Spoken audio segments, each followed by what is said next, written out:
कहानी की शुरुआत में हम विल हंटिंग नाम के एक लड़के को देखते हैं जो अपने घर में बैठकर बुक पढ़ रहा होता है। तभी वहां उसका दोस्त चकी उसे लेने उसके घर जाता है। विल भी उसके साथ हो लेता है। वे कार में बैठते हैं और निकल पड़ते हैं। यहाँ यूएसए की MIT यूनिवर्सिटी में मैथ्स के मशहूर प्रोफेसर जेराल्ड अपनी क्लास के दौरान विद्यार्थियों को बताते हैं कि उन्होंने हाल के ब्लैक बोर्ड पर मैथ्स की एक मुश्किल प्रॉब्लम को लिखा है और जो कोई भी उस प्रॉब्लम को सॉल्व कर देगा उसका नाम MIT टेक अखबार के फ्रंट पेज पर छपेगा।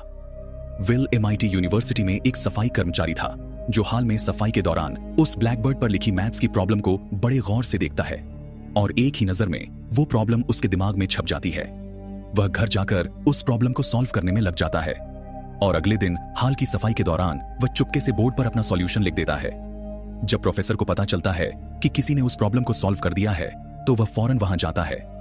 प्रोफेसर हैरान था क्योंकि जवाब बिल्कुल सही था।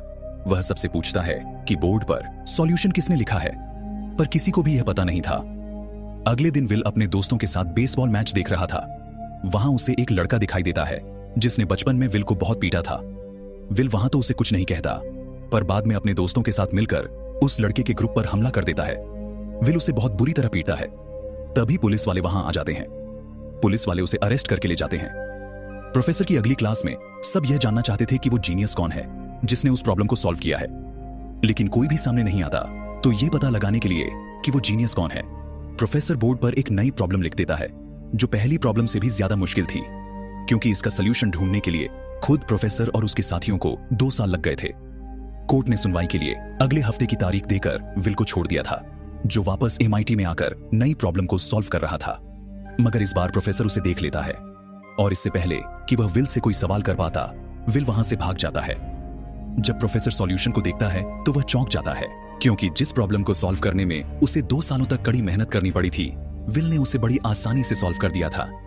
विल अपने दोस्तों के साथ एक क्लब में जाते हैं जहां चकी 2 लड़कियों को इंप्रेस करने की कोशिश करता है, पर एक घमंडी लड़का वहां आता है जिसे अपनी नॉलेज पर बहुत घमंड था और वह चकी को नीचा दिखाने के लिए उससे काफी मुश्किल सवाल पूछता है।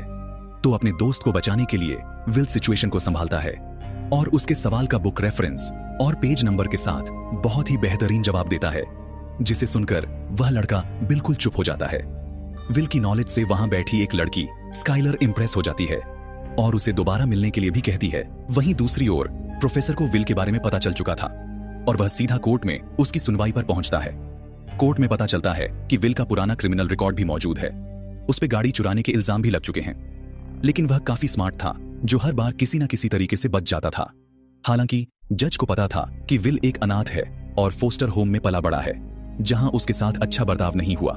जज उस पर रहम न खाते हुए उसे जेल भेजने का फैसला करता है और जमानत करवाने के लिए उसे $50,000 का फाइन देना पड़ेगा। प्रोफेसर ने जज से बात करके विल को अपनी सुपरविजन में रखने के लिए मना लिया था, लेकिन विल को उसकी 2 शर्त माननी पड़ेगी। पहली कि उसे प्रोफेसर के साथ मैथ्स की रिसर्च पर काम करना पड़ेगा और दूसरी कि उसे थेरेपिस्ट के पास जाना पड़ेगा जब तक कि वो सुधर नहीं जाता, क्योंकि थेरेपिस्ट की रिपोर्ट के बेसिस पर ही वो कोर्ट से उसकी जमानत ले सकते हैं। उसके पास कोई और रास्ता नहीं था, तो प्रोफेसर की दोनों शर्तें उसे माननी ही पड़ती हैं। इसके बाद विल मैथ्स की एक और मुश्किल प्रॉब्लम को सॉल्व करके प्रोफेसर को अच्छी तरह से यकीन दिला देता है कि उसने किसी ट्रिक का इस्तेमाल नहीं किया, बल्कि वह सच में एक जीनियस है। प्रोफेसर को विल पर गर्व था। कल वह थेरेपिस्ट के पास जाने वाला था, इसलिए वो उस थेरेपिस्ट की किताब पढ़कर उसके बारे में सारी इंफॉर्मेशन इकट्ठा करता है ताकि वह उसे बेवकूफ बना सके। और ऐसा ही होता है। अपने सेशन के दौरान वो उस थेरेपिस्ट के सीक्रेट्स रिवील कर देता है और घबराकर वो थेरेपिस्ट विल का ट्रीटमेंट करने से मना कर देता है। प्रोफेसर समझ चुका था कि विल इतनी आसानी से काबू में आने वाला नहीं है, तो वो अपने पुराने दोस्त शॉन से मदद मांगता है, जो कम्युनिटी कॉलेज में साइकोलॉजी का प्रोफेसर था और वो प्रोफेसर जेराल्ड का रूममेट भी रह चुका था। फिर प्रोफेसर जेराल्ड शॉन को विल के बारे में सब बताते हुए कहता है कि विल एक नायाब हीरा है जिसे खुद की वैल्यू का पता नहीं है। वो कोई आम लड़का नहीं है। प्रोफेसर की बातें सुनकर शॉन विल की थेरेपी के लिए मान जाता है। अगले दिन शॉन विल को अपने ऑफिस बुलाता है। विल वहां आ जाता है, जो अपने नए थेरेपिस्ट शॉन को भी सबक सिखाने के लिए तैयार था। प्रोफेसर कमरे से बाहर चला जाता है और शॉन विल से अकेले में बातें करने लगता है। शॉन के ऑफिस में बहुत सारी बुक्स पड़ी थीं, जिन्हें देखकर विल उसकी किताबों का मजाक उड़ाने लगता है और उससे बदतमीजी से बात करने लगता है। यह सब उसका प्लान था ताकि वह शॉन को गुस्सा दिलाकर डिस्टर्ब कर दे और इस थेरेपी सेशन को भी बर्बाद कर दे। शॉन जानता था कि यह विल की कोई चाल है, इसलिए वह ज्यादा रिएक्ट नहीं करता और शांत रहता है।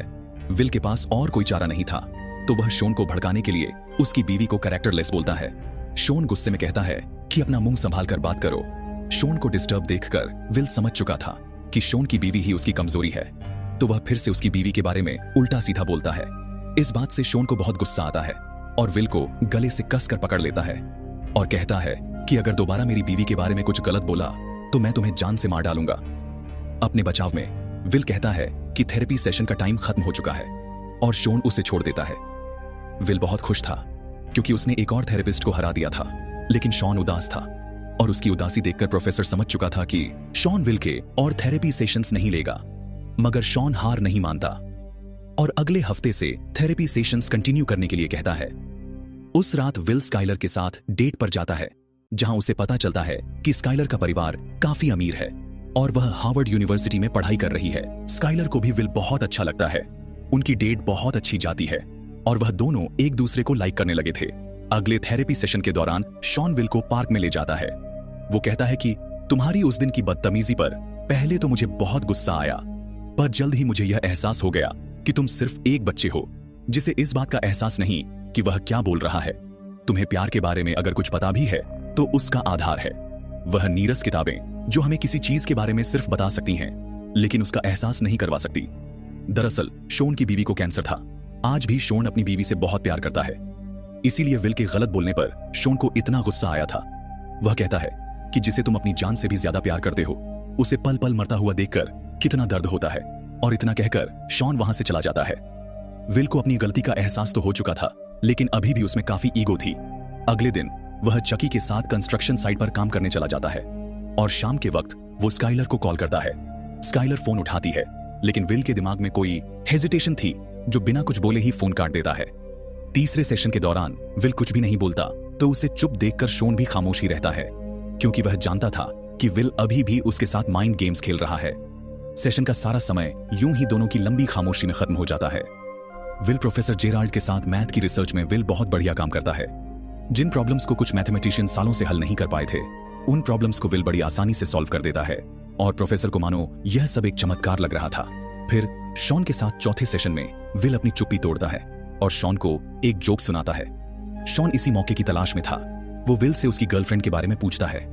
विल उसे बताता है कि वह स्काइलर को डेट कर रहा है, लेकिन वह उससे कॉल पर बात नहीं करता क्योंकि अभी स्काइलर उसके लिए परफेक्ट है और ज्यादा बात करके वो सब बिगाड़ना नहीं चाहता। वो स्काइलर से प्यार करता था, लेकिन वो डरता था कि अगर स्काइलर को पता चल गया कि वह एक अनाथ है तो शायद वह उससे मिलना बंद कर दे। शॉन उसे कहता है कि कोई भी इंसान परफेक्ट नहीं होता, हम सब में बहुत सारी खूबियों के साथ साथ कमियां भी होती हैं। मेरी बीवी को मरे हुए 2 साल बीत चुके हैं और उसकी ऐसी ही छोटी छोटी बातों को मैं बहुत मिस करता हूँ। इसी तरह मुझ में भी बहुत सारी कमियां हैं जो शायद दूसरों के लिए बहुत अजीब होंगी, लेकिन वो मेरी बीवी को पसंद थी, क्योंकि हम जिससे प्यार करते हैं हमें उसकी खूबियों के साथ साथ उसकी कमियों से भी प्यार हो जाता है।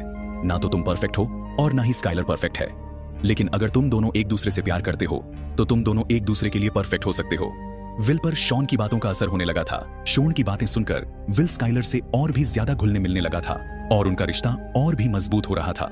इसी दौरान विल स्काइलर को अपने दोस्तों से मिलाता है, पर वह उसे अपनी सच्चाई नहीं बताता कि वह अनाथ है।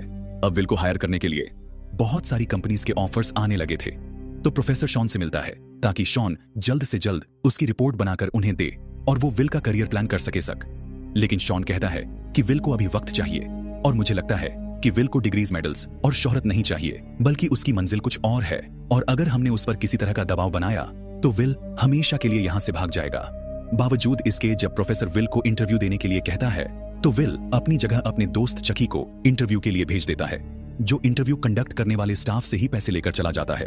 क्योंकि स्काइलर अपने फ्यूचर के लिए कैलिफोर्निया जाने वाली थी, तो वो विल को अपने साथ कैलिफोर्निया चलने के लिए कहती है ताकि वो दोनों एक साथ रह सकें। पर विल इसके लिए तैयार नहीं था। वो स्काइलर से बहुत प्यार करता था, लेकिन अभी भी उसके अंदर किसी तरह की इनसिक्योरिटी थी। उसे लगता था कि स्काइलर उसे छोड़कर किसी अमीर लड़के के साथ शादी कर लेगी। विल की बातें सुनकर स्काइलर को लगने लगा था कि विल डरपोक है जो अपने कंफर्ट जोन से बाहर निकलना नहीं चाहता। इस बात पर उन दोनों में झगड़ा शुरू हो जाता है। स्काइलर कहती है कि मैं जानती हूं तुम मुझसे झूठ बोलते आए हो कि तुम्हारे 12 भाई हैं, बावजूद इसके मैं तुमसे प्यार करती हूं। यह बात विल को ट्रिगर कर देती है और वह गुस्से में सब सच बोल देता है कि हाँ, मेरा कोई परिवार नहीं है, मैं एक अनाथ हूं और जहां पर मैं रहता था वहां का केयर टेकर मुझे बहुत टॉर्चर करता था। स्काइलर उसे शांत करने की कोशिश करती है, लेकिन विल काफी गुस्से में था। जो उसे कहता है कि मैं तुमसे प्यार नहीं करता। वहां से चला जाता है। स्काइलर को छोड़ने के बाद विल की पर्सनल लाइफ और भी ज्यादा उलझ चुकी थी, इसीलिए वह थोड़ा अपसेट हो चुका था, जो प्रोफेसर से भी लड़ने लगता है, क्योंकि अब वह मैथ्स की रिसर्च पर भी काम नहीं करना चाहता था। भले ही वह जीनियस था, लेकिन अभी भी वह अपनी लाइफ में फोकस्ड नहीं था। विल के जीनियस स्किल्स देखकर उसे नेशनल सिक्योरिटी एजेंसी में कोड ब्रेक करने के लिए जॉब की ऑफर आती है, जिसके बारे में वह शॉन को अपने अगले सेशन में बताता है। शॉन जानता था कि विल ने आज तक किसी से भी खुलकर अपने दिल की बात नहीं कही, ना ही अपना दर्द किसी के साथ साझा किया है। इसीलिए उस दर्द का गुब्बार जो उसके अंदर आज तक दफन है, वो बाहर आना बहुत जरूरी है, नहीं तो विल एक नॉर्मल लाइफ नहीं जी पाएगा। शॉन उससे पूछता है कि तुम्हारा दिल किस चीज में लगता है और तुम अपनी जिंदगी में क्या करना चाहते हो। यह सवाल तो बिल्कुल सीधा था, लेकिन विल अपने दिमाग में इतना उलझ चुका था कि उसके पास इस सवाल का कोई जवाब ही नहीं था। शॉन उससे कहता है कि तुम बहुत काबिल हो, तुम्हारा टैलेंट बेमिसाल है, मगर तुम अपने टैलेंट को इस्तेमाल ना करके और उसकी जगह मजदूरी का काम करके अपनी लाइफ को बर्बाद कर रहे हो। शॉन की बातों का विल के पास कोई जवाब नहीं था।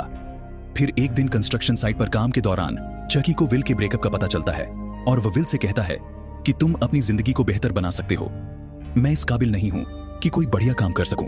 उसकी बातें विल को सोचने पर मजबूर कर देती हैं, क्योंकि विल अब मैथ्स की रिसर्च पर काम नहीं करना चाहता था। इसीलिए प्रोफेसर को उस पर बहुत गुस्सा था, जो शॉन के ऑफिस में उससे बहस कर रहा था। प्रोफेसर सोच रहा था कि अगर विल हमारे साथ काम नहीं करना चाहता तो उसे थेरेपी टेस्ट में फेल करके जेल भेज दिया जाए। लेकिन शॉन प्रोफेसर को समझाता है कि बचपन में विल पर हुए अत्याचारों की वजह से उसके दिमाग पर बुरा असर पड़ चुका है, जो आज भी किसी पर भी भरोसा करने से और किसी को भी अपने दिल के करीब लाने से डरता है। रही बात उसके दोस्तों की, तो वह हमेशा मौज मस्ती करते हैं, जो बिना कुछ सोचे समझे विल के एक इशारे पर किसी का भी सर फोड़ने के लिए तैयार रहते हैं। इसलिए विल उनके साथ कंफर्टेबल महसूस करता है। शॉन का मानना था कि विल को अपना करियर बनाने से पहले किसी के साथ एक मजबूत रिश्ता बनाने की सख्त जरूरत है, ताकि वह दिल खोलकर जी सके। इसी बीच विल वहां आ जाता है, जो दरवाजे के उस पार से सब सुन रहा था। फिर प्रोफेसर वहां से चला जाता है और शॉन विल को उसके कोर्ट केस की फाइल दिखाता है, जिसमें विल की तस्वीरें थीं, जो उस पर हुए चाइल्ड अब्यूज का प्रूफ थी। शॉन ने उसके थेरेपी सेशंस के आधार पर अपनी फाइनल रिपोर्ट भी तैयार कर ली थी। विल मन ही मन सोच रहा था कि वो थेरेपी रिपोर्ट में फेल हो चुका है। फिर वो विल से कहता है कि तुम मेरी बात ध्यान से सुनो, आज तक जो कुछ भी तुम्हारे साथ हुआ है उसमें तुम्हारी कोई गलती नहीं है। विल कहता है ठीक है, लेकिन शॉन उसे कहता है कि तुम समझ नहीं रहे हो, इस सब में तुम्हारी कोई गलती नहीं है। दरअसल शॉन ये अच्छी तरह से जानता था कि विल उसके सिवा किसी पर भी भरोसा नहीं करता, इसलिए वह विल को रुलाने की कोशिश कर रहा था, ताकि जो गुब्बार उसके अंदर सालों से दफन है वह उसे बाहर निकाल सके और विल को हल्का महसूस करा सके। वह धीरे धीरे विल के करीब जाता है, लेकिन विल उसके करीब आने से डिस्टर्ब हो रहा था। पहले तो वो शॉन को दूर धकेलता है, लेकिन बाद में वो उसे कसकर गले लगा लेता है और जोर जोर से रोने लगता है। शॉन उसे पिता की तरह प्यार देता है, जो विल को आज तक किसी ने नहीं दिया था, और यह पहली बार था जब विल किसी के गले लगकर रोया था। यह पल बहुत इमोशनल था, जिसे शब्दों में बयान नहीं किया जा सकता। प्रोफेसर जेराल्ड की रेफरेंस से विल एक कंपनी को ज्वाइन कर लेता है और अपनी नई जॉब के बारे में शॉन को अपने आखिरी सेशन में बताता है। शॉन अब छुट्टियों पर जाने वाला था, तो वह विल को अपने ऑफिस का नंबर देता है। विल उसे दिल से शुक्रिया कहता है और शॉन उसके फ्यूचर के लिए उसे गुड लक कहता है। अगले दिन विल का जन्मदिन था और उसके दोस्त उसे एक पुरानी गाड़ी गिफ्ट करते हैं। विल अपनी गाड़ी लेकर सीधा शॉन के घर जाता है और उसके लिए एक चिट्ठी छोड़कर चला जाता है, जिसमें विल ने लिखा था कि प्रोफेसर को मेरी तरफ से सॉरी कह देना, क्योंकि मुझे किसी लड़की से मिलने जाना है। शॉन समझ चुका था कि विल उसी की तरह अपने प्यार से मिलने जा रहा है। जैसे शॉन ने वो मैच छोड़ा था, वैसे ही विल नौकरी छोड़कर स्काइलर से मिलने जा रहा है, क्योंकि नौकरी तो बाद में भी मिल जाएगी, मगर प्यार जिंदगी में सिर्फ एक बार मिलता है। वो विल के लिए बहुत खुश था, क्योंकि विल अब पूरी तरह से नॉर्मल हो चुका था। और इसी के साथ यह कहानी यहीं पर खत्म होती है।